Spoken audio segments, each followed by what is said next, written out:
Marvel एक ऐसा cinematic universe जो कि super hero, super villains, gods, mutants, alien और सेलेस्टियल से भरा पड़ा है। पर फिर भी मार्वल के कैरेक्टर्स किसी न किसी ट्रेजिक बैक स्टोरी से गुजरते हैं। कुछ ने प्यार खोए तो कुछ ने परिवार और कुछ ने तो पहचान ही खो दी। और इन्हीं बैक स्टोरी की वजह से हम इन कैरेक्टर से सिंपैथी फील करते हैं। तो इस वीडियो में हम एमसीयू के 10 मोस्ट ट्रेजिक कैरेक्टर के बारे में बात करेंगे। तो चलिए शुरू करते हैं। Number 10, Erik Killmonger. Killmonger MCU के सबसे बेस्ट विलन में से एक है, पर इसका ये रास्ता बहुत ही ट्रेजेडी से भरा हुआ है। एक बच्चा जिसके पिता को बचपन में ही उसकी आंखों के सामने मार दिया जाता है और छोड़ दिया जाता है उस बच्चे को वहाँ पे मरने के लिए। और जब वो बच्चा इस मतलबी दुनिया में रहना सीख लेता है, इस दुनिया को जानने लगता है और अपने राजगद्दी को वापस लेने के लिए जाता है, तो उसे न केवल वहाँ से दुत्कार दिया जाता है, बल्कि इतना सब कुछ हो जाने के बावजूद भी किलमॉन्गर को उसी के भाई के हाथों मरना पड़ता है, ठीक उसके पिता की तरह। Number 9, black widow. No doubt Natasha MCU की खतरनाक एसासिस में से एक है, पर इसके लिए उसने अपना सब कुछ खोया। बचपन में ही उसे फिजिकली और मेंटली टॉर्चर किया गया। कभी नताशा ने दुश्मनों को मारा तो कभी अपने ही दोस्तों को।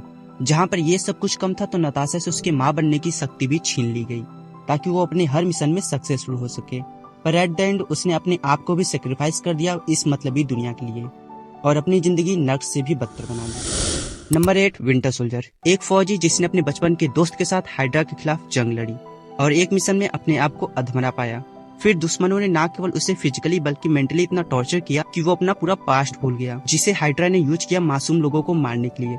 यहाँ तक कि वो अपने बचपन के दोस्त स्टीव से लड़ा। पर पता है सबसे दुख की बात क्या है कि बकी को अभी भी उन लोगों के चेहरे याद हैं जिसे उसने बेरहमी से मारा था, और अब वो उन सभी लोगों के फैमिली की मदद करना चाहता है, ये सोचकर कि शायद इससे उसके वे घाव भर जाएंगे जो कि कभी भर नहीं सकते। Number 7, nebula.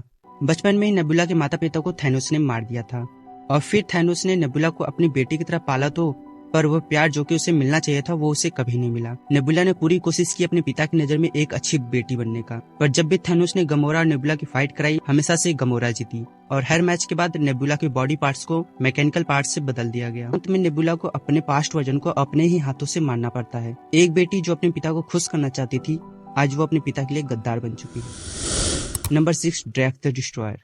No doubt Drax Marvel के फनीएस्ट कैरेक्टर में से एक है, पर ड्रैक्स की बैक स्टोरी सैडनेस से भरी हुई है। ड्रैक्स ने अपनी बेटी और पत्नी को अपनी आंखों के सामने मरते देखा है, और जब वो अपनी फैमिली का बदला लेने के लिए जाता है तो उसे न केवल बहुत बुरी तरीके से हारता है बल्कि उसकी बेइज्जती भी की जाती है।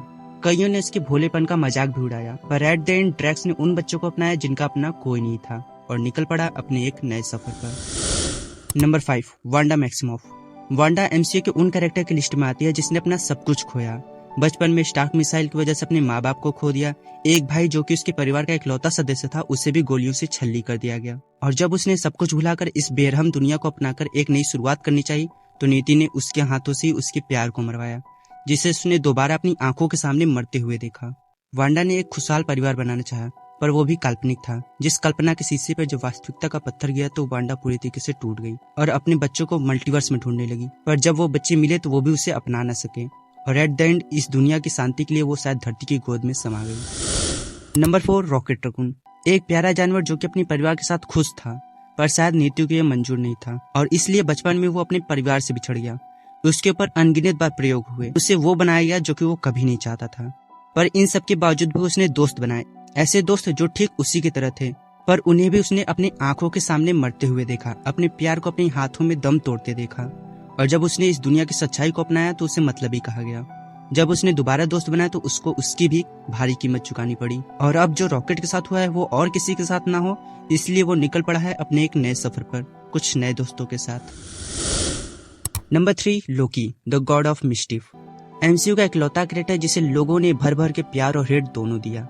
किसी की नजर में ये हीरो है तो किसी की नजर में विलन।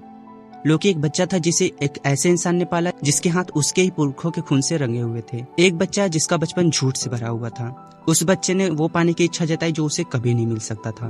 पर जब उस बच्चे ने अन्याय का रास्ता अपनाया तो उसने अपनी माँ को खोया, वह माँ जिसे वो पूरी दुनिया में सबसे ज्यादा मानता था। पर जब उसे अपनी गलती का एहसास हुआ तब तक बहुत देर हो चुकी थी और फिर उस बच्चे ने मौत देखा, अपने सौतेले पिता की, अपनी प्रजा की और अपने ग्रह की। और जब उस बच्चे ने सोचा कि अब वो अपनी बाकी की जिंदगी अपने भाई के साथ व्यतीत करेगा, तभी उसे अपने भाई के लिए कुर्बान होना पड़ा, उस भाई के लिए जिसे वो हमेशा जान से मारना चाहता था। पर पता है सबसे दुख की बात क्या है कि जब आप विलन बने तो आपको सबने देखा, पर आप जब हीरो बने तो आपको देखने वाला कोई नहीं था। Number 2, Peter Parker. एमसीयू का एक ऐसा कैरेक्टर जिसकी हर यूनिवर्स की वेरिएंट की स्टोरी ट्रेजेडी से भरी हुई है। खैर बात करें अपने टॉम हॉलैंड के स्पाइडरमैन की, तो बचपन में ही अंकल बेन की मौत देखी है इसने। इसके बाद हाई स्कूल तक लाइफ ठीक चल रही थी, पर ये इकलौता स्पाइडरमैन था जिसके पास आंट में टोनी स्टार्क और अच्छे दोस्त भी थे। पर जैसा कि मैंने वीडियो में कई बार कहा है कि शायद नीति को कुछ और ही मंजूर था और एक झटके में इसने अपने पिता जैसे टोनी स्टार्क, माँ से भी ज्यादा ख्याल रखने वाले आंट मे को खोया। पर जहाँ पे ये सब कुछ कम था तो दुनिया की भलाई के लिए इसे अपनी पहचान खोनी पड़ी। जो पीछे छूट गई वो थी दूसरों के साथ बिताई गई कुछ ऐसी यादें जो कि उन्हें याद ही नहीं। Number 1, Thor the god of thunder. कहने को तो थॉर तूफान का देवता है, एक देवता जो जब जो चाहे वो कर सकता है। पर पूरे एमसीयू में अगर किसी ने सबसे ज्यादा सेक्रीफाइसेस किए हैं तो वो थॉर है। थॉर का बचपन काफी सुकून भरा था, पर जल्दी उसकी ये सुकून भी उसे छीन ली गई। सबसे पहले उसने अपनी माँ को खोया, फिर पिता को, अपने उस हथियार को जिसे वो बच्चे की तरह रखता था, फिर अपने भाई को जिसे उसने 3 बार मरते हुए देखा। और जहाँ पर ये सब कुछ कम था तो उसने अपने एस्गार्ड, अपने घर को तबाह होते हुए देखा, अपनी प्रजा को अपनी आंखों के सामने बेरहमी से मरते हुए देखा, और एट द एंड उसने अपने एकलौते प्यार को भी खो दिया।